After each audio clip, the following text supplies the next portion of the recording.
Climate change is the greatest global threat to coral reef ecosystems. An ecologist writes. Catherine Buzak writes in her article Climate Change is Destroying Our Coral Reefs, that climate change rises vital threat to the coral reefs, as well as the human economy they support. She argues that the situation is more critical in the tropics, where the average temperature of the water is warmer, which pushes coral reefs to their limits. Buzak earns her credibility by quoting the statements of the ecologist at the very beginning of the article and valid sources, successful implication of emotional appeals, following current trends, and citing effective facts and statistics.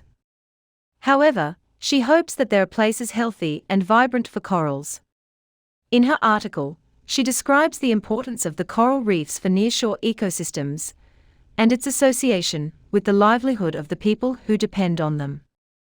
Then the factors affecting the coral reef's ecosystem are discussed. That climate change is stresses for the corals. Warming and acidity make it hard for individual corals to build the calcium carbonate deposits which build large reef structures. She argued that if the corals are unhealthy enough due to water acidity, reefs can even dissolve, making them exposed and susceptible to breaking during the storms. Moreover, she continues to discuss the solution to the problems that regional governments and individuals can improve the marine ecosystems in their countries. These local actions will make coral reefs stronger and more stable to climate change. However, it would not suffice to ensure the survival of coral reefs for generations. Buzak earns credibility in the very beginning by adding statements of a reputable ecologist, Carly Randall, in her article, which explains that during the prior years, also the coral reef had been destroyed by alternative heat waves and attack of a special type of starfish, crown of thorn. She added that reefs are the backbone of the near shore and providing several services to other creatures, and without reefs, nearby fisheries are at risk. Moreover, she argued that climate change can indirectly affect the coral reef. Although global warming and seawater acidification are a worldwide problem, she added that if the current trends in climate change continue, the coral reef will rapidly exceed the critical threshold associated with their carbonate requirements and thermal tolerance. Similarly, other factors including storm intensity and sea level rise are likely to increase along tropical coastlines.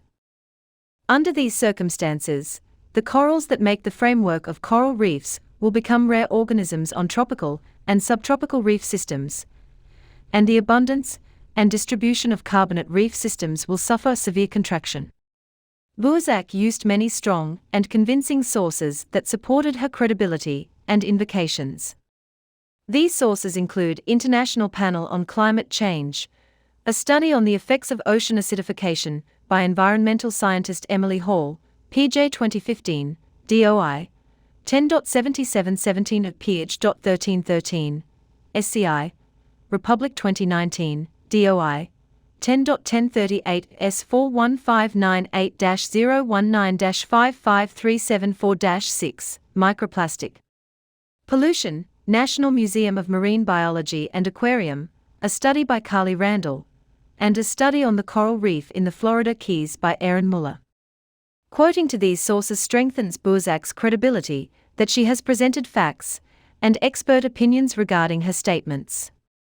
While adding to her discussion about the importance of coral reefs, Buzak uses strong facts and statistics. She indicates some facts about the value of coral reefs.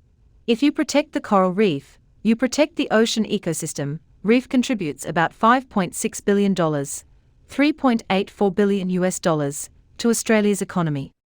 These facts and statistics support the statements related to the importance and of the coral reef and its relation to human livelihood.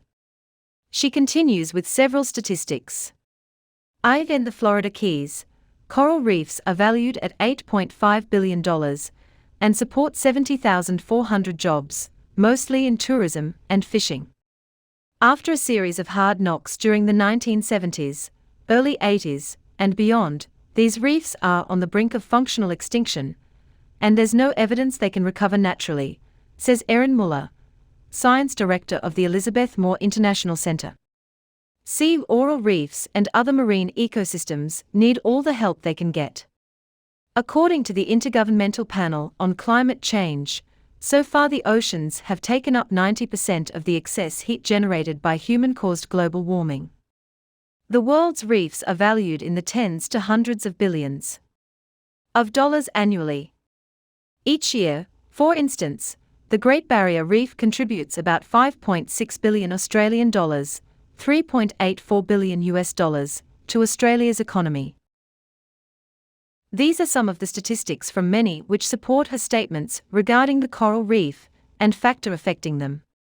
These details and numbers building an appeal to logos and have an impression on the readers that this issue has worth discussing. At the end of the article, her statement is weakened by the argument of Carly Randall, as she thinks that there are a large number of reefs that look unbelievable, and there are places and regions which are healthy and vigorous. She added that scientists hope to understand what underlies some corals to tolerate even to extreme conditions and changes, and spread those features to reefs globally.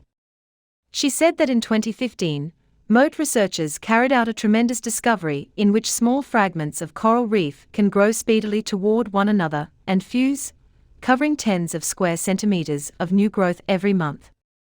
Buzak starts the essay with the effects of climate change on the coral reef ecosystem. She effectively convinces her readers with impressive facts and statistics regarding the importance of coral reefs and the threats they're facing.